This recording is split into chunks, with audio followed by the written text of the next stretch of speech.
ओम शांति, ओम शांति, ओम शांति। आज बाबा कह रहे हैं, बच्चों ने कहा बाबा से कि बाबा हम अपना 100% देकर पुरुषार्थ कर रहे हैं, है ना। 100% दे रहे हैं मतलब क्या समझ रहे हैं ना। जिसका जो स्थिति नहीं बोलते यथाशक्ति, मेरे पास शक्ति ही इतनी है तो मेरे लिए हम कम कर पा रहे हैं, वही मेरे लिए 100% है। बच्चे यही समझ रहे हैं ना। जैसे कि वही बताया गया था ना कि एक केन में दूध लेते हैं तो वो 1 किलो का है, आपका 1 किलो का है, मेरा 2 किलो का है। आपका 1 किलो में ही भर गया, आप बोलेंगे मेरा तो भर गया। मेरा 2 किलो का है, मेरा भी भर जाएगा। 2 किलो भरेगा तभी हम निश्चिंत होंगे। मेरा केन भरेगा तब ना हम कहेंगे कि भर गया। 1 किलो में तो मेरा आधा रह जाएगा।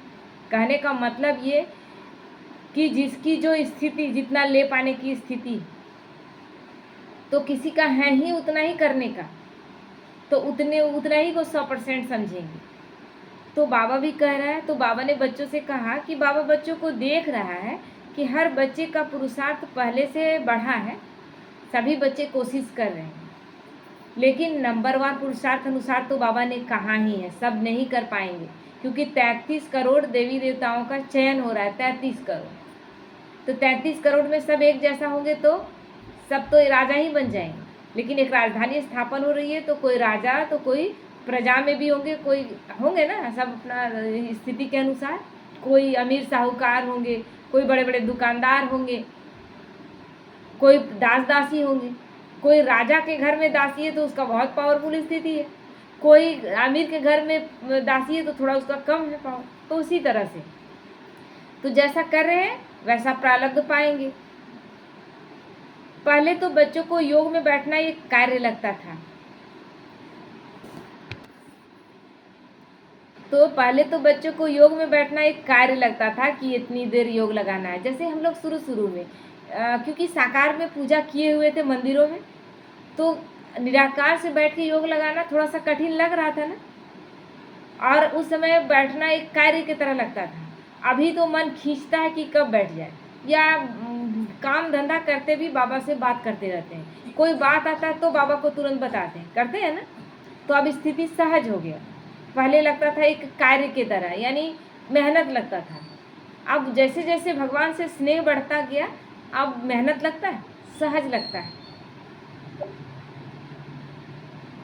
तो पर अब बच्चों को योग में अच्छा लग रहा है, पावर भी पहले से बढ़ गई है, और योग में बैठने की भी एक खींच सी रहती है। भक्ति में क्या था, भक्ति में क्या था, हमको मतलब करते थे भक्ति, लेकिन भक्ति करने में एक स्थिति, जरा सा कोई प्रॉब्लम आया, परिस्थिति आया, कोई परीक्षा आया, तुरंत डिस्टर्ब हो जाते थे, भगवान से ही रूठ बैठते थे। जिससे पूजा कर रहे हैं भगवान को तो पहचानते नहीं थे, लेकिन देवी देवताओं को ही पूजा करते थे, तो तुरंत मूंझ जाते थे। लेकिन अभी हमें इतना ज्ञान है कि भगवान मेरे साथ है, और भगवान गलत नहीं करता है, मेरे कर्मों के अनुसार हमको दंड मिलता है। मेरे साथ जब भी कुछ बुरा होता है, इसमें ना तो किसी का दोष है, भगवान का तो कतई दोष नहीं है। हम केवल अपने कर्मों का फल भोग रहे हैं। जैसा कर्म हम पहले करके आए थे उसी का फल भोग रहे हैं। हम जैसा बीज बो कर आए थे हम उसी का फल भोग रहे हैं। तो यहाँ कोई दोषी है, ये चीज़ का ज्ञान था। पहले तुरंत दोषी किसी व्यक्ति को भी ठहराते थे और भगवान को भी दोषी ठहराते थे। दूसरों का देख देख कर कितना परेशान होते थे। किसी का घर अच्छा बना हुआ है तो हम लोग डिस्टर्ब हो जाते थे, अरे देखो किसी, उससे भी दुखी हो जाते थे, मेरा घर नहीं है, अगला का कितना बड़ा घर है ना। किसी का गाड़ी कोई खरीद लिया तो दुखी हो जाते थे कि उसके पास गाड़ी है, मेरे पास तो गाड़ी नहीं है। हम लोग साइकिल तक चलने, भगवान कितना भेदभाव करता है, हर चीज़ में भगवान को कटघरे में लाकर खड़ा कर देते थे। लेकिन अब ज्ञान है तो अब ऐसा करेंगे। एक कहानी पढ़ रहे थे कि एक राजा का एक आदमी से बहुत दोस्ती था, है ना, बहुत दोस्ती था उसके साथ। तो उसको बहुत अच्छे से रखता था, एकदम मतलब जो अपने खाता था वो उसको खिलाता था, है ना, और उसका बहुत सम्मान करता था। और वो आदमी भी उसके मतलब बहुत अच्छे से उससे दोस्ती निभाता था। और राजा भी जानता था कि बहुत ईमानदार है, तो कोई बात उससे छुपाता नहीं था। मतलब हर एक चीज़, खजाने से लेकर हर एक चीज़ उससे शेयर करता था, हर बात शेयर करता था। और जो भी अच्छा चीज़ बने तो जितना अपने खाता था उतना उसको खिलाता था। एक दिन क्या हुआ कि दोनों निकला जंगल में, है ना। तो जंगल में सैर करते करते एक पेड़ के नीचे गया तो देखा कि एक फल, बड़ा खूबसूरत फल लगा हुआ है उस। अब एक ही फल था उस वृक्ष में, एक ही फल। तो राजा तोड़ा और बोला कि कोई भी चीज़ वो खाता था तो सबसे पहले अपने दोस्त को देता था। तो उसको एक टुकड़ा अपने दोस्त को दे दिया।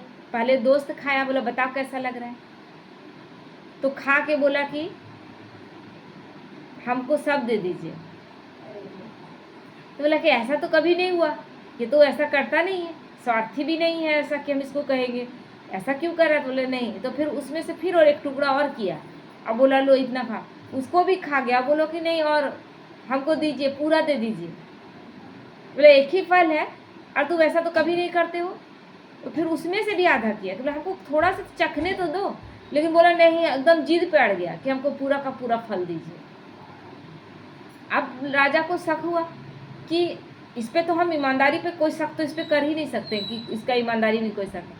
इतना स्वार्थी तो ये है ही नहीं कि इतना स्वादिष्ट है ये फल तो मेरा दोस्त सबसे पहले खाएगा, इसका सोच ऐसा है। लेकिन ये सब खाए जा रहा है। तो बोला कि नहीं, अब तो किसी हाल में नहीं। जो एक टुकड़ा छोटा सा बचा था उसको राजा खाया तो उसको लगा कि एकदम तुरंत उल्टी हो जाएगा। इतना कड़वा फल था, इतना कड़वा फल था। तो राजा बोला कि इतना कड़वा फल, इसके लिए तुम इतना जिद कर रहे थे, तुमको तो तुरंत फेंक देना चाहिए था, है ना। तुरंत फेंक देना चाहिए था जैसे ही तुमको कड़वा लगा। तो बोला कि आज तक आप हमको हर एक चीज में साथ रखे, जो अपने खाए वो हमको खिलाए, मेरा हर एक चीज में आप ध्यान रखें। जैसे आप बिस्तर में सोए वैसे बिस्तर में हमको सुलाए। जिस जो भोजन आपके लिए बनकर आता था एकदम वही भोजन सेम थाली में खिलाते थे। कभी आपने मेरे साथ भेदभाव नहीं किया। केवल एक छोटा सा फल जो इतना कड़वा, उसके लिए हम आपको दोष देते कि एक और फेंक देते। आपने कितने प्यार से दिया था और हम सोचे कि हम तो खा लिए, आप न खा लें उस कड़वे फल। इतना तो हम आपके लिए कर सकते हैं। हम तो राजा नहीं कि हम आपको कुछ दे सकते हैं, है ना। हम आपका दोस्त जरूर है लेकिन हम आपको कुछ दे तो नहीं सकते। लेकिन इतना तो कर सकते हैं आपके रिटर्न में कि आपको ये फल ना खाने दें। आप मेरे लिए इतना किए और एक छोटे सी चीज़ के लिए हम आपको बोले कि ये फल कड़वा है। कहने का अर्थ क्या था, भगवान हमको इतना कुछ देते हर एक चीज़ में।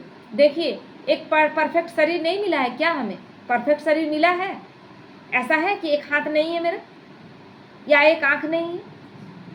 शरीर के हर अंगों को केवल देखें तो एक परफेक्ट शरीर हमें मिला है। हमें भगवान से शिकायत किस बात के लिए हम बार बार कर रहे हैं? कुछ भी छोटी सी बात आती है हम भगवान से शिकायत फट से कर देते हैं, फट से शिकायत कर देते हैं। कितनी चीज़ें भगवान ने दी, उसका शुक्रिया अदा की, शुक्रिया अदा किए उसका। हर एक चीज़ को प्रकृति में भी देखिए कि हमारे लिए कितनी सुविधाएं दी गई। हवा, पानी, हर एक चीज़ आपको मिल रहा है एकदम। कोई इसमें पैसा लग रहा है क्या? प्रकृति अपना हर एक चीज़ दे रही है। किसके द्वारा रचा हुआ? किसका संसार रचा हुआ? किसका? उसी का है ना। तो कितना चीज़ उसने दिया, एक परफेक्ट शरीर दिया, एक परफेक्ट परिवार दिया, इतने सारे अच्छे नाते रिश्तेदार दिए। लेकिन हम किसी चीज़ का शुक्रिया नहीं करते। जो एक चीज़ कुछ नहीं होता उसके लिए हम उसको क्रिटिसाइज करते हैं, उसको दोष देते हैं। केवल क्रिटिसाइज नहीं करते, उसको तो कटघरे में खड़ा कर देते, तुम ही दोषी हो, तुमने भेदभाव किया। तो अब हमें ज्ञान है तो अब हमें परमात्मा को दोष देते हैं क्या हम? अब परमात्मा को कोई दोष नहीं देते।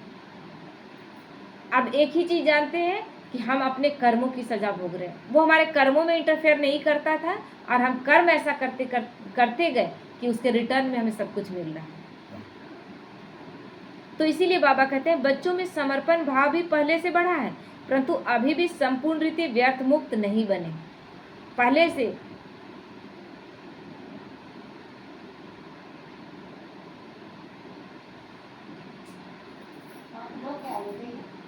तो बाबा कहते हैं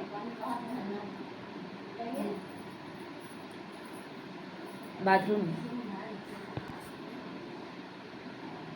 तो बाबा कहते हैं पहले से समर्पण भाव बढ़ा है लेकिन अभी भी व्यर्थ मुक्त नहीं बने। कहीं ना कहीं व्यर्थ अभी भी है, व्यर्थ और नेगेटिव अभी भी चलता है। लेकिन कोशिश क्या है सब बच्चों की? संपूर्ण समर्पण, है ना। अभी नहीं तो कब होंगे? अब नहीं समर्पण करेंगे तो कब करेंगे? तो कर्मणा में भी साधारणता भी आ जाती है बच्चों की। साधारणता आ जाने का मतलब कर्म करते वक्त बाबा की याद नहीं, और कर्म करते वक्त कर्म कॉन्शियस हो जाते हैं। बस ये काम मेरा है, हमको करना है, बस कर्म में फंस जाते हैं। ऐसा नहीं, कर्म करते हुए भी मेरी स्थिति क्या रहे, उसकी याद में हर कर्म करना है। मैं आत्मा हूँ, इस शरीर की कर्मेंद्रियों द्वारा ये सारा कार्य मैं करा रही हूँ। करावनहार मैं हूँ, करणहार ये शरीर है, लेकिन कराने वाली मैं आत्मा हूँ। तब वो स्थिति मेरी साधारण नहीं, पावरफुल है। लेकिन साधारण होती है जब हम सब कुछ भूल जाते हैं और एकदम काम, एकदम थक जाते हैं। मैं बहुत काम है, इतना सारा काम हम ही को करना है, हम ही को करना पड़ता है। ये साधारण स्थिति है। केवल रोज रोज सुबह उठते ही अपने आप को केवल लक्ष्मी के रूप में या नारायण के रूप में देखिए, है ना। केवल देखिए अपने आप को, और फिर सोचिए कि कैसी स्थिति हमारी होनी चाहिए, हमारे बोल कैसे होने चाहिए, हमारा व्यवहार कैसा होना चाहिए। क्या लक्ष्मी नारायण ऐसा व्यवहार करते जो हम कभी कभी कर बैठते हैं? ये सोचना है। देवी देवताओं के पास आज भी लोग जाते हैं, अपना हर बात रखते हैं। कोई चोर भी जाता है तो अपना सारा बात रखता है, इतने विश्वास के साथ। कोई डकैत भी जाता है, कोई हत्यारा भी जाता है ना, तो उसके पास अपना बात रख देता है, अपना बात रख देता है उसके पास। हमें ऐसा बन जाना है ना कि कोई भी अपना दुख दर्द हमसे शेयर कर सके, कोई झिझक ना हो। तो बाबा कहते हैं, तो इसके लिए बच्चे अपनी मनसा सेवा बढ़ाओ। अब मनसा सेवा कब बढ़ा सकेंगे? जब मानसिक स्थिति पावरफुल रहेगी। मनसा में अगर व्यर्थ और नेगेटिव चल रहा है तो किसी को क्या देंगे आप? जो है वही देंगे ना। तो इससे तो एक तो आप व्यर्थ मुक्त हो जाओगे, क्योंकि अगर बैठकर हम सकाश देते रहते हैं, नहीं कुछ कर पा रहे हैं, योग नहीं लग रहा है, किसी भी आत्मा को सामने इमर्ज करके, जो दुखी परेशान आत्माओं को, उनको सकाश दीजिए, तो व्यर्थ के लिए टाइम बचेगा। व्यर्थ नेगेटिव कब आता है? जब मेरे पास पावरफुल सोच नहीं है, श्रेष्ठ संकल्प नहीं है, भगवान की याद नहीं है, तब माया प्रवेश कर जाती है। इसलिए हर वक्त मेरी स्थिति कैसी रहे? पावरफुल, स्टेज पावरफुल हो। मैं हूं कौन? मैं क्या साधारण हूं? और दूसरा, आपका पुरुषार्थ भी इजी होगा, क्योंकि दुखी आत्माओं की आपको दुआएं मिलेंगी। इसलिए बस सकाश दें, और कुछ नहीं कर सकते हैं ना, तो मनसा सेवा करें, बैठकर विश्व के ग्लोब में बैठ जाए और सभी आत्माओं के लिए दुआ करें। अभी एक माता बोल रही थी ना, और मतलब किसी भी कोई दुखी है, परेशान है, जिसका स्थिति ठीक नहीं है, तो केवल एक ग्रुप बनाकर और सब उसके लिए दुआएं करते हैं, ये ठीक हो रहा है, इसका सब कुछ ठीक हो रहा है, और वो आत्माएं ठीक हो जा रही हैं। क्योंकि एक साथ सभी एक संकल्प में स्थित होकर किसी एक को दुआ दे रहे, काम कर रहा है। क्योंकि योग अग्नि क्या है? एक लकड़ी जलाएंगे तो प्रज्वलित नहीं होगा, लेकिन उसके साथ 2-4 लकड़ी एक साथ जला देते हैं तो उसका अग्नि तेज होगा, और ज़्यादा जला देंगे तो और भी अग्नि प्रज्वलित होगा। तो जितना एक साथ संकल्प करेंगे उतना जल्दी चेंजिंग होता है। तो लोगों की दुआएं मिलेंगी ना। नहीं जान रहे हैं, कोई आपको नहीं पहचान रहे हैं, लेकिन उनका जीवन में सुधार होते ही आपको पुण्य का खाता आपके चढ़ने लगेगा। तो देखो, दुनिया में दुख बहुत बढ़ गया है ना। सब दुखी हैं, परेशान हैं, डरे हुए हैं। कब कौन बीमारी आकर आक्रमण न कर दे, कब मेरे घर में कौन सी कोई बीमारी ना आ जाए। अच्छा, जिस घर में किसी एक सदस्य को कैंसर हो गया है, उस सारे घर की स्थिति कैसी हो जाती है? एक वो नहीं मर रहा होता है, उसके साथ पूरा परिवार मर रहा होता है। तो कैसे दुखी परेशान लोग हैं। कोई एक घर में हार्ट पेशेंट है। अच्छा, किसी एक को एक बार हार्ट अटैक आया है, उसके बाद उसका जीवन कितना डरा हुआ है। पता नहीं दूसरा कब आ जाए, पता नहीं तीसरा कब आ जाए, और उसके साथ उसके सारे रिलेटिव्स डरे हुए। तो कितना भय बढ़ा हुआ है। अकाले मृत्यु, तरह तरह की बीमारियां, और कितने तरह तरह के नए दुखों से लोग दुखी, क्योंकि ये अंतिम समय हिसाब किताब चुकतू होने का है। हत्याएं बढ़ रही हैं, पति पत्नी शादी कर रहे हैं, पत्नी ही पति की हत्या कर दे रही है। कितने कांड हो रहे हैं। क्यों? क्योंकि अंतिम समय है। और इस समय सब अपने अपने हिसाब किताब चुकतू करने का, जो जो जैसा करके आए हैं वो तो रिटर्न में मिलेगा ना। क्योंकि आत्मा, अकाले मृत्यु, तरह तरह की बीमारियां, कितने नए दुख से लोग दुखी हैं, क्योंकि अधिक इच्छाएं लोगों की बढ़ गई है। इच्छाओं के कारण कितने लोग दुखी हैं। दूसरे का धन संपत्ति देखकर सोचते हैं मेरे पास क्यों नहीं है, दुखी हो गए। दूसरे का महंगा साड़ी पहना हुआ देखकर सोचते हैं मेरे पास क्यों नहीं, मतलब इच्छाओं से दुखी। जो जितना में है उतना में संतुष्ट नहीं तो दुखी। इसलिए मनसा सेवा से एक तो उनके दुखों को दूर करना है, और दूसरा पावरफुल मनसा सेवा से विश्व के कोने कोने में परमात्मा बाप का परिचय पहुंचा।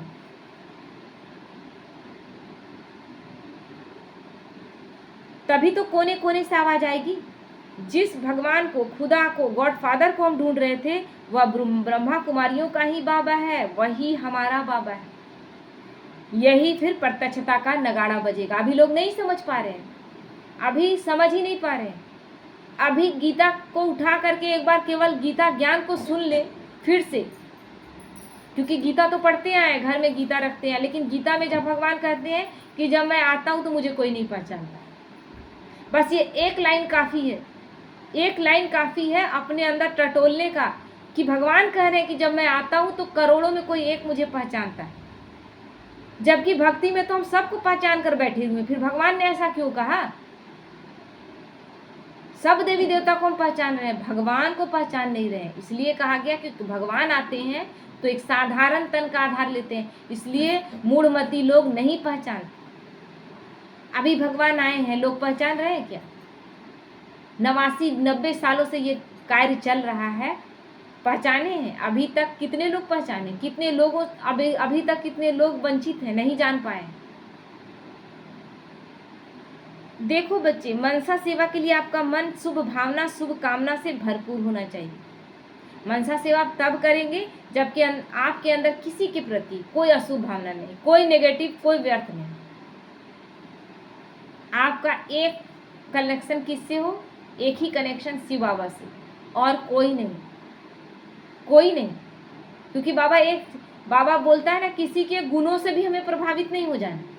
जब गुणों से प्रभावित हो जाते हैं तो फिर वो उसका याद आएगा, बाबा का याद नहीं आएगा। इसीलिए हमें हर वक्त किस पे, उस पे, जब भी किसी का अच्छा गुण देखें तो बोले कि बाबा ये गुण मेरे में होना चाहिए, इस आत्मा को आपने ये गुण दिया, इसका आपका बहुत बहुत धन्यवाद, हमको भी ये गुण। इससे क्या होगा? दिन ब दिन हम गुणवान बनते जाएंगे। तो दूसरा, अब अपनी स्थिति और वाचा पर भी विशेष अटेंशन दो, है ना। अपनी स्थिति, मेरी कैसी स्थिति है, और वाणी पर भी ध्यान देना है। फालतू व्यर्थ बोलना जो नहीं होता है कि फोन ले लिया, घंटों घंटों किसी से बात कर रहे हैं, बातों का कोई मतलब ही नहीं, बस किए जा रहे हैं। तो इससे क्या हो रहा है? एनर्जी वेस्ट जा रहा है, वायुमंडल खराब कर रहे हैं। कम से कम, बाबा इसलिए बोलता है कम बोलो, धीरे बोलो, मीठा बोलो। कभी कभी केवल 2 लाइन किसी को टच हो जाता है, और कभी कभी आप इतना बोलते हैं कि दूसरा सोचता है कब चुप हो। फायदा क्या है, किसमें है? उस 2 लाइन में फायदा है ना। तो जितना सार में बोल सकते हो उतना ही बोलो, जिससे आपके अंदर पावर बढ़ेगी और धीरे धीरे आप में अंतर्मुखता रहेगी, है ना। बहिर्मुखता में आ जाते हैं, बोलते हैं तो फिर 1 से 2, 2 से 3, कितना सारा बात बोलते हैं, और अंतर्मुखी होना भूल जाते हैं, बहिर्मुखी में हो जाते हैं। और बाहर मुक्ता में बोलना शुरू करते हैं तो बाहर में जो ये वायुमंडल ही ऐसा है कि कभी ख़त्म ही नहीं होगा। और जैसे ही अंतर्मुखी होकर अपने अंदर चेकिंग करके बहुत व्यवस्थित होकर, जागरूक होकर बात करते हैं ना, तो आप अपने आप धीरे धीरे अब कम बात करेंगे, आपको ज़्यादा बात करने का मन ही नहीं करेगा। फिर आप अपनी साइलेंस पावर से सेकंड में स्वयं के संपन्न और संपूर्ण स्वरूप को इमर्ज कर विश्व परिवर्तन का कार्य संपन्न कर दोगे। देखो बच्चे, बिल्कुल हल्के होकर अपना पुरुषार्थ करो, हर बात में कल्याणकारी ड्रामा की बिंदु लगा आगे से आगे बढ़ते जाओ, है ना। ये ड्रामा कल्याणकारी है, हर बात में बिंदु लगाकर स्टॉप करो, चुपचाप चलते जाना है। जो बात आ रहा है सब में कल्याण है।